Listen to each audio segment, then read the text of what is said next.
So I've moved out all the way to 120. By the looks of it, on this setup, this is the max I will get because we do the test.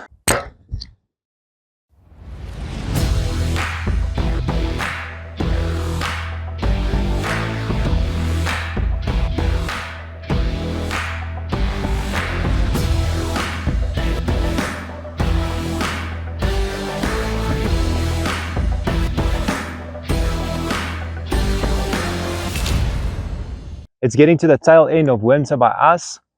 I'm dressed in a t-shirt. It's the middle of winter. It's a very warm day today, and I thought it's a perfect day to do a video for you guys. So recently I went to a nice game farm, and the farm is mostly rifle hunting, and the distances I got to the animals were quite far. My bow only shot out to 80, and I thought, when I go back, I want to increase my range, not only for a possible shot, but also to practice further. I don't want to practice on 80 and then 80 will be my max that my sight can go. I want to practice maybe 120 and then shoot on 80 max. You know what I'm getting to. So it's always good to practice further than what you're actually going to shoot. If you have the same problem, these are the ways you can sort out your bow to shoot out further. So this is my bow. Most of you have seen it. I quite like it. It's perfect for the longer range shooting. It's a 33-inch axle to axle, but I was only getting out 80 yards. Now let's look at what's going to stop you from shooting out further than you want.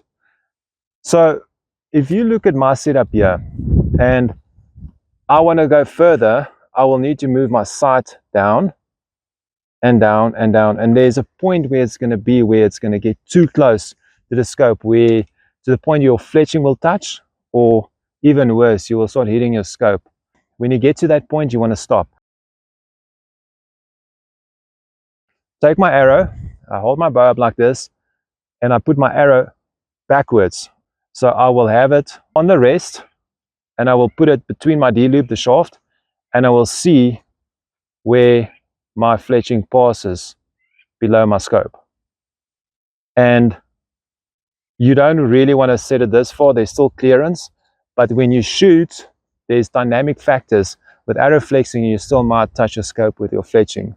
You can check your scope at the bottom for marks if you suspect it's touching. You can even put some foot powder spray on there and shoot it and see if it's actually touching.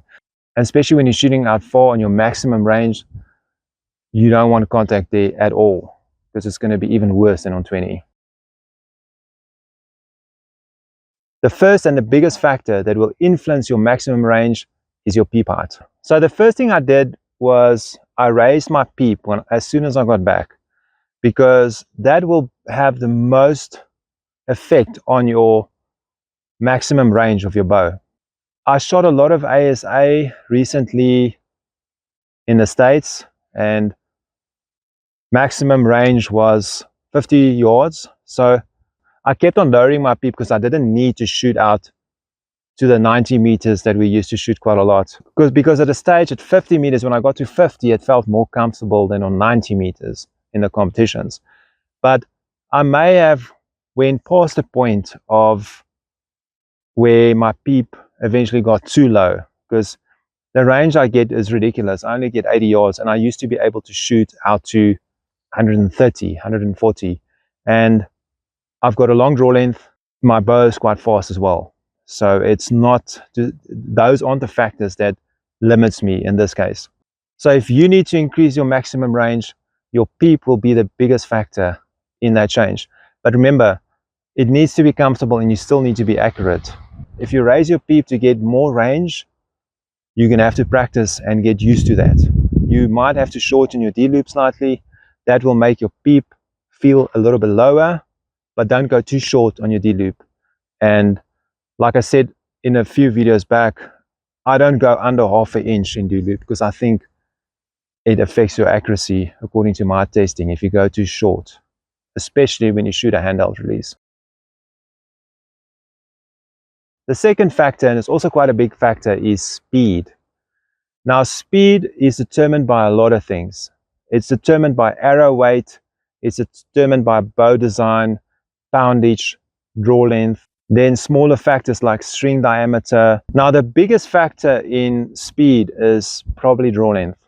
And a lot of times women and youth have a low peep, and this counts against them because with that they also have short draw lengths, and also they can't pull a lot of pounds. So if you're struggling to pull poundage and you are struggling with a peep height, you might look at the next factor to increase your range slightly, but you're always going to battle to shoot out too far if you have a short draw length, and also you can't pull a lot of pounds, and also your peep that is low. Those factors will have a big influence on your maximum range of your bow. I like to shoot about 300 feet a second when I'm hunting. This gives me a nice balance of kinetic energy and also the effectiveness of speed, which I quite like when I'm hunting, especially when you're shooting, especially when you're hunting on foot or out of a tree stand, where you might shoot a little bit further and it's not your normal 20-30 yard shots. Now the third thing that influences your maximum range is your sight position. The closer it is in, the further your bow will shoot. The further you move it out, the lower your bow will shoot. This also has quite a big influence on the maximum range of your bow. Now, how close do you want it, or how close is too close? Well, that's going to be determined by your torque tuning of your bow. But luckily for us, today's bow design like your sight quite far back, and most testing I've done is that hunting bows like a sight that's further back, and also your rest must be all the way in.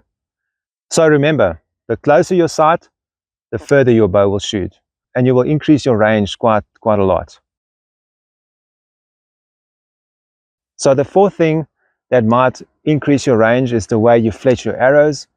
I like to do a 4 fletch, but keep in mind an extra fletch might also decrease your speed because of the weight of the arrow, and you might end up at the same distance, but depends on the profile of the fletching, so it depends on a lot of factors. So if you 4 fletch your arrows, you'll have a little bit more clearance because your fletch will straddle the scope, and if it's a 3 fletch, it will be upright, and you're going to save a couple of millimeters if you 4 fletch it. But just remember, you might increase your arrow weight and you might end up back at the same distance. So if you 4 fletching your arrows for distance, then go slightly low profile and also maybe a little bit shorter to decrease the drag and the weight, because you have that extra vein, and you might need a smaller fletch for the same purpose because you're 4 fletching it.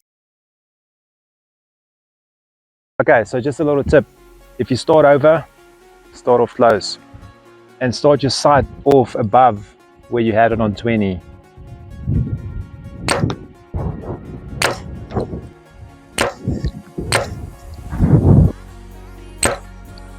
Alright, so I've moved out all the way to 120.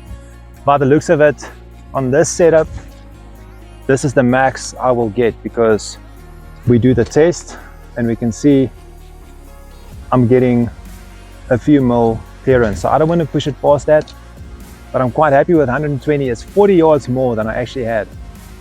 I'm going to shoot a balloon now just for fun on, well, I'm going to try and hit it on 120 yards, and the wind is pumping, so I'm holding off to the right quite a bit. It's moving as well, so it'll make it extra challenging, but let's see if I can hit it after a couple of shots. Okay guys, first shot.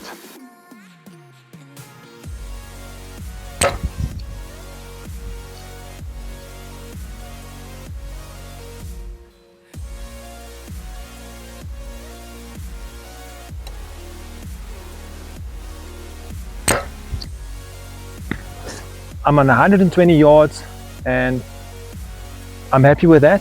I've got quite a big scope housing and 120 is good for me. I might play with arrow weight a bit to get that down slightly, but for now I'm a lot happier. I can shoot a lot further. It feels quite comfortable.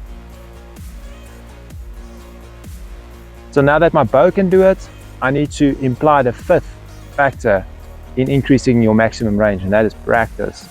I will practice at 120 It's a lot of fun. I need to get to know my bow on that distance. So that's the fifth one, is practice, practice, practice. Get to know your bow. Get to know your equipment. Very important. But that's it for today, guys. Thank you for watching. It's been a pleasure. We'll be back soon with more videos, and then we'll see you soon.